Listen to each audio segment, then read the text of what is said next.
Welcome to the Pitbull Patti Show.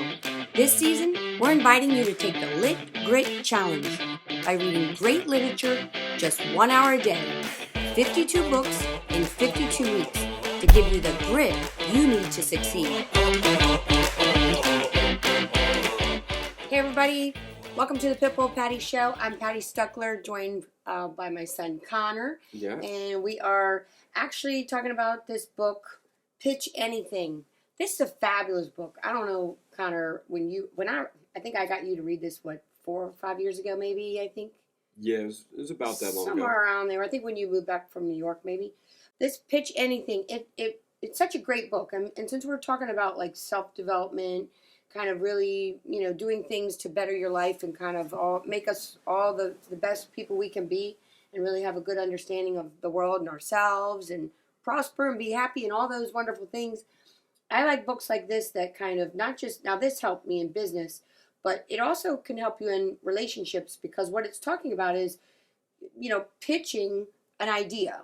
And sure, it's talking about business ideas and sales. And even though some might look at this as a sales type of book, you have to realize even if you're not in the business of sales, you're selling yourself constantly. Whether it's, whether you're a dentist and you're trying to get a new client or a customer or whatever, you're always going to be in a position where you have to sell yourself or sell your ideas, whether you're in sales or not.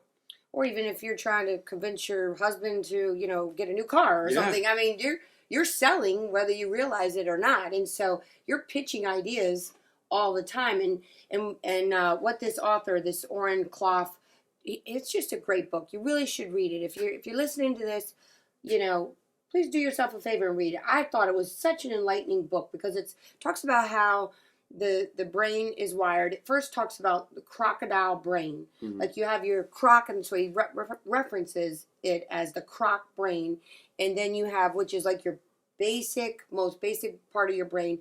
Then you have your midbrain, and then you have your neocortex. Right. So like 3 parts. So that's true for all of us. So your croc brain, what he says is you've got to hit that croc brain when you're trying to pitch an idea, whether it's on a social level or a business level, doesn't matter. Whatever you're trying to convince and influence someone else. Like you trying to get me to do this podcast. I know, obviously I was good at it. I must have hit that croc brain. And he talks about that, like hitting that croc brain with emotion and intrigue and things like that so that people understand. If you come at somebody with something too complicated right out the gate, something that the neocortex actually has to process and decipher, you're just dead in the water. You're not going to be successful, right? I mean, he kind of talks about that. And what's interesting to me is he does talk about the croc brain, the midbrain, and the neocortex. And, I like learning about anthropology and psychology, so that part of it really interests me. Just even seeing that the way we developed, how our brain functions and how it perceives information and how you can incorporate that into your sales pitch, I thought was really fascinating. Yeah, and he talks about your croc brain from humans throughout time is that, that fight or flight. Right. Your brain has to immediately assess in any situation, am I in danger here?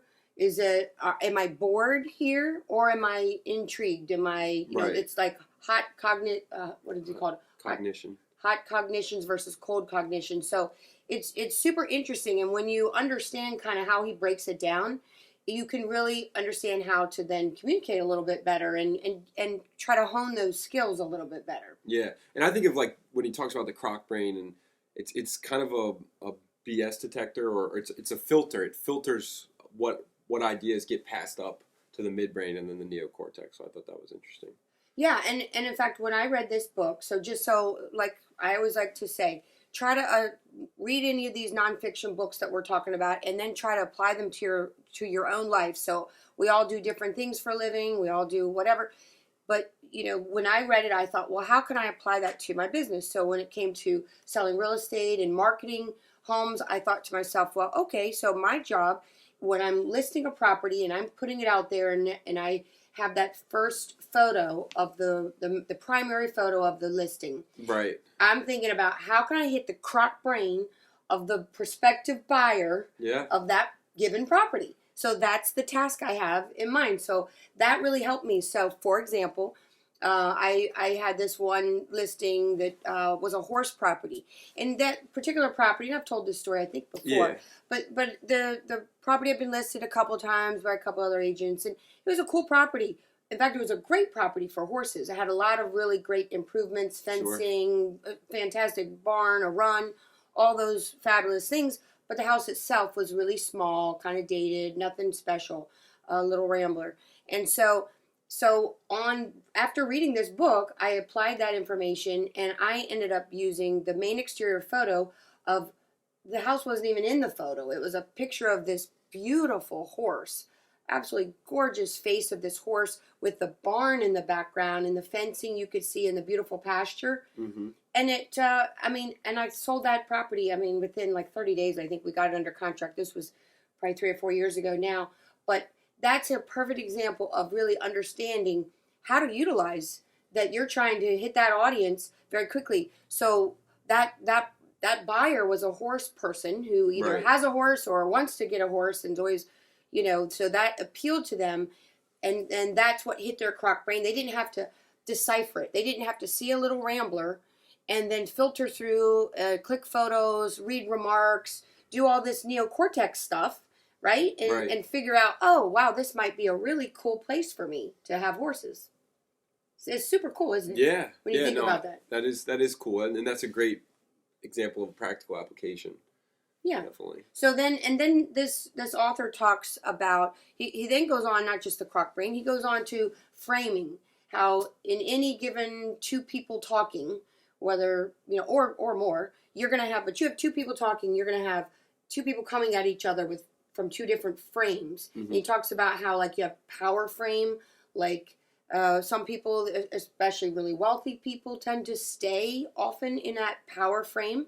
Or like, I think he gave an example of like police officers have an authority frame. Yep, exactly. A moral authority frame or an authority frame. Doctors, police officers would have that authority frame. Mm-hmm. So you could be the most wealthy person in the world and normally walking through life in a power frame most of the time, and everybody listening to you and doing whatever you want.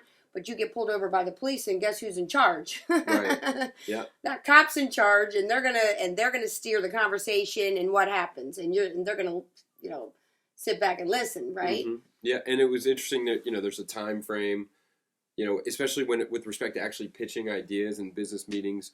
A lot of times, the the receiver of the pitch will be like, I've only got 10 minutes, and so that's kind of putting the time frame towards you and seeing how you kind of react to it.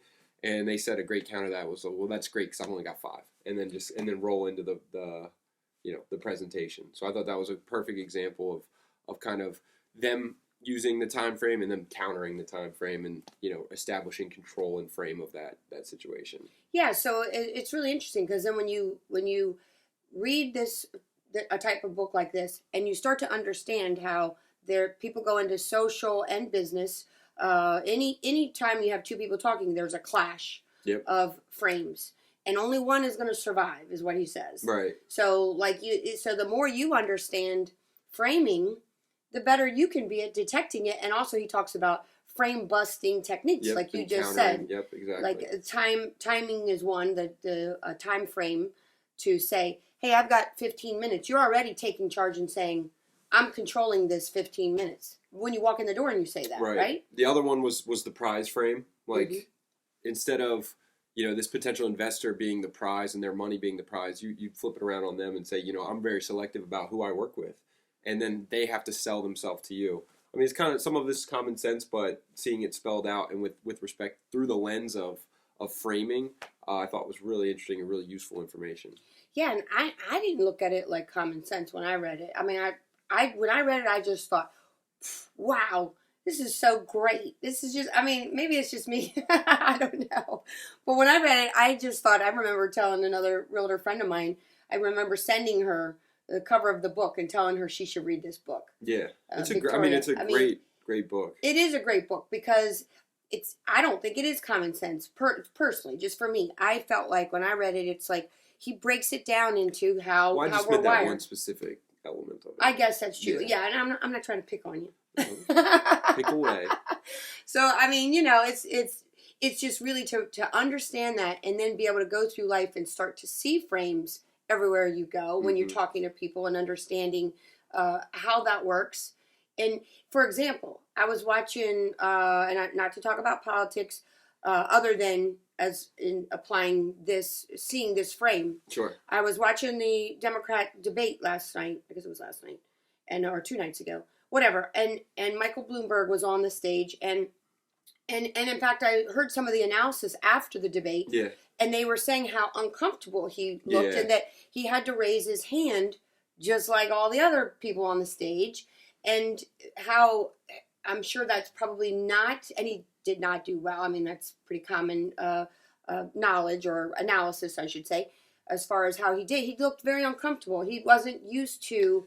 He's being I'm attacked. Sure, yeah. yeah. I mean, and having people come at him and having to defend himself. And having to raise his hand to actually be called on to speak, right? Right. If you're rolling through life with billions of dollars, yeah, then you don't normally have to raise your hand or wait for somebody to say that you can speak, right? Right. Yeah, that's a great point. Yeah, so that's what I'm saying. You know, when you start to look at things in that context, whether it's the power frame, the time frame, the moral authority, the analysis frame, you know, which a lot of engineers and the moral frame is what Elizabeth Warren was using on him.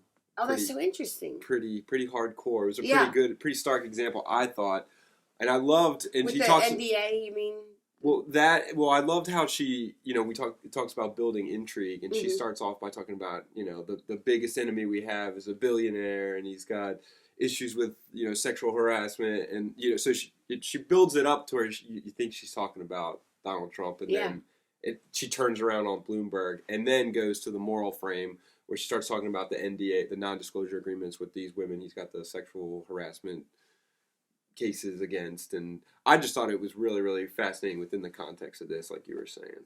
Yeah, that is super great that you talked about that. We could have had this podcast, actually the whole thing, because towards the end of that debate, Pete Buttigieg and Amy Klobuchar got into it. I mean, they were like literally, and Amy Klobuchar really got pissed. I mean, she really was like, "What do you think? I'm dumb? Are you calling me dumb?" You know, and he was just, and then he was coming at her with the analyst frame. Sure. And so he was talking about facts and figures, and you were the head of this and that, but you don't remember the president of Mexico, and blah blah blah. And he was like going down this list, and then she looked at him like I'm gonna kill you. It was so interesting. It was fascinating to watch that. So when you start to look at framing and you start seeing how, wow. So you're saying he got into her crock brain. Oh my God. I'm not sure that's his type. We'll cut that out. But yeah. Crock brain, and then initiated a fight or flight, and it was fight. Right, exactly. Exactly. That's a tough one to come back from. Right, yeah. That is so interesting. So yeah, so isn't that cool? You can learn this type of information and really start looking at things in a whole new way, and really break it down and go, wow, that's so interesting how people are, and who's dominating, who's winning, who's surviving, which one of the frames that are clashing are surviving. Right. Yeah. So it's super cool. We'll wrap it up. Yeah, we'll wrap it up on that. Yeah, so I can't come back from cock brain. No, yeah, that's a new one. I don't think that was in the book. So read this book. You will love it. If you're anything like, I guess, Conor and I, maybe everybody doesn't see things the same way. I do realize that.